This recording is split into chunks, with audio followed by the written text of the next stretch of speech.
Quelles sont les particularités du 4-3-3? Pourquoi c'est le schéma le plus utilisé du 21e siècle? Qu'est-ce qui fait que ce système est meilleur que les autres? Pourquoi ce schéma est indémodable? C'est ce qu'on va voir aujourd'hui avec les clés du 4-3-3. Here's Hogg! Deeney!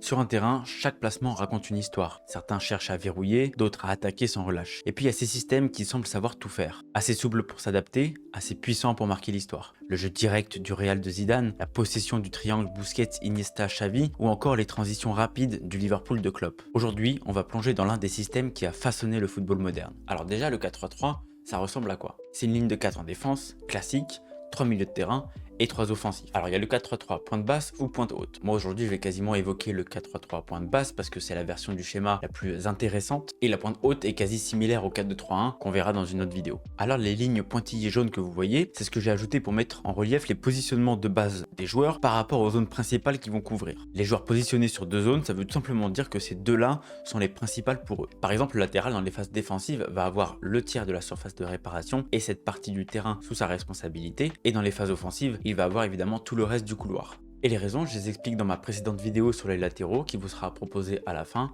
Petite autopromo qui fait pas de mal. Alors ce système a plusieurs particularités. La première, c'est qu'il est si populaire et pratiqué par tellement d'entraîneurs, que ce soit en pro ou en amateur, que beaucoup de joueurs le maîtrisent déjà, ce qui fait gagner du temps sur l'apprentissage des préceptes de ce schéma. La seconde est tactique et c'est la répartition des joueurs sur le terrain. C'est une formation qui est équilibrée en termes de positionnement par ligne et en termes de pourcentage de terrain occupé et occupable. Alors c'est quoi les objectifs principaux de cette formation? Déjà, c'est une formation offensive, puisqu'on a 3 véritables joueurs offensifs ici, 2 relayeurs placés assez haut sur le terrain, soutenus par un 6. Et en l'absence de numéro 10, ils vont devoir remplir ce rôle de créateur. Les intentions sont claires, les relayeurs vont devoir aller manger les demi-espaces juste ici, et trouver les ailiers pour des 1 contre 1. Et sans ballon, ça favorise le pressing par la position des joueurs au milieu de terrain, et sur la largeur, comme on l'a vu juste avant. Le schéma permet de déclencher un pressing assez haut sur le terrain, ce que faisait parfaitement par exemple le Liverpool de Klopp. Donc c'est de la densité dans l'axe pour fermer l'espace, obliger l'adversaire à aller jouer sur un côté, aller enfermer l'adversaire, ce qui permet de déclencher le pressing et de l'obliger à dégager ou à jouer derrière. Alors ça c'est la défense offensive, mais si on préfère assurer défensivement, alors on peut basculer dans un 4-1-4-1 avec l'objectif de fermer les espaces et obliger l'adversaire à sauter une ligne. On a également la possibilité de passer en 4-2-3-1 si on veut renforcer la présence devant la défense axiale en mettant 2 joueurs. Ou pourquoi pas un 4-4-2 en phase défensive qui est l'une des défenses en zone les plus efficaces. Le point fort de cette formation, ce sont les ailiers. Et le 4-3-3 a grandement contribué à les élever au poste de roi. Ils ont plein de qualités qu'on verra après. Et dans les phases défensives, ça sert parce que l'adversaire va avoir cette épée de Damoclès qui va planer au-dessus de lui en cas de perte de balle. Donc ça va l'obliger à attaquer de manière un peu plus prudente, de moins porter le surnombre.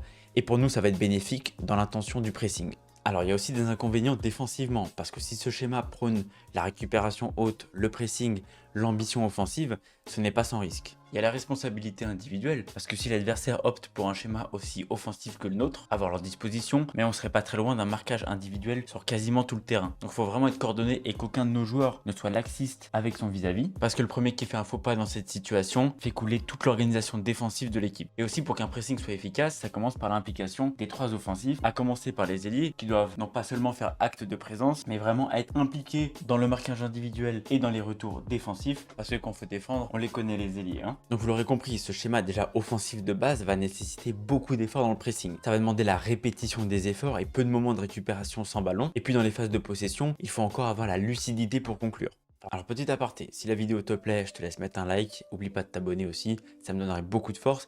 Également je te mets tous les réseaux sociaux juste ici, n'hésite pas à aller me suivre, le contenu est un peu plus varié que mes grands formats sur YouTube, donc n'hésite pas, et sur ce, on peut continuer. Alors il est important de le rappeler, mais ce qu'on va voir est évidemment théorique, avec quelques idées de pistes et d'utilisation du système. Le plus important reste toujours l'animation, et ça, le champ est infini, et chacun peut avoir sa créativité. Alors on va d'abord faire par poste, et on va commencer par le 6, notre premier relanceur, ou du moins, dans l'idéal, il faudrait qu'il le soit. Il va un peu être notre jauge, et va permettre de pousser les milieux de terrain pour qu'ils aillent chercher l'espace. Il va s'occuper de ce rôle de relance pour nos milieux ou nos ailiers, pour qu'ils se concentrent respectivement sur la créativité et les différences à faire. Le 6, on peut aussi l'utiliser pour alterner notre schéma en le passant défenseur central pour faire monter nos latéraux et passer en 3-4-3 pour être encore plus offensif. Je parlais des relayeurs juste avant, eux vont avoir une liberté de placement et de déplacement beaucoup plus intéressante. Ils vont pouvoir chercher l'espace au milieu grâce aux ailiers qui écartent très loin. Ils vont pouvoir dézoner sur un côté pour faire le surnombre et essayer de faire une différence. Et également faire du dépassement de fonction pour aller aider le numéro 9 qui est un petit peu isolé. Pour ce qui est des profils, on va avoir une certaine exigence et un besoin de diversité. On va déjà avoir besoin d'une bonne dimension athlétique pour le pressing et les efforts offensifs. On va avoir besoin d'un profil créatif, d'un autre un peu plus box-to-box. Évidemment, une bonne qualité de passe et une vision du jeu, une capacité à se projeter et un bon bagage technique pour les petits espaces. Le plus important est de remplir un maximum ces critères tout en ayant la complémentarité entre les deux relayeurs pour ne pas avoir les mêmes profils ou trop de caractéristiques manquantes. Cette formation a un autre objectif, c'est celui de mettre le plus possible les ailiers dans les meilleures conditions, à savoir le 1 contre 1. Donc pour ça, on va essayer avec nos relayeurs ici de centraliser l'attention, d'attirer le plus de monde dans l'axe pour que nos ailiers soient le plus souvent en 1v1 avec leur latéral et qu'ils tentent de faire un maximum de différence. Ensuite, on a les latéraux qu'on va beaucoup utiliser dans ce système. Déjà en apportant offensivement, ils vont permettre aux ailiers de rentrer à l'intérieur ou alors d'être servis et de déborder pour trouver des situations de centre. Et si on reprend ce que j'ai dit juste avant en faisant passer le numéro 6 en tant que défenseur central,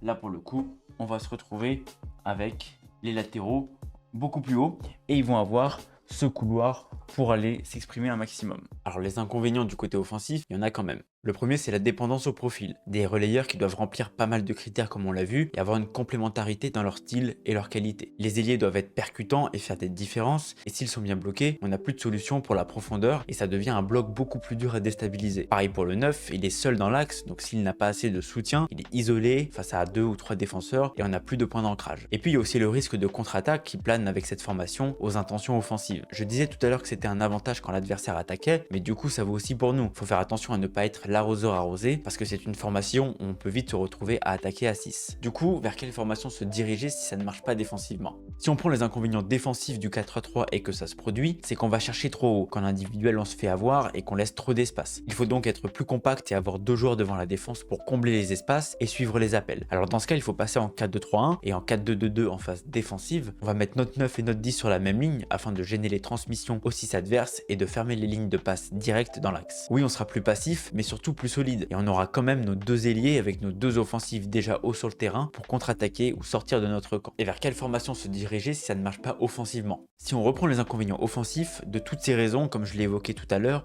je vois au 3-4-3 une belle alternative assez problématique. La défense à 3 va empêcher l'adversaire de presser car trop risqué et peu de chances de réussite, ce qui veut dire qu'on aura plus de temps dans la construction.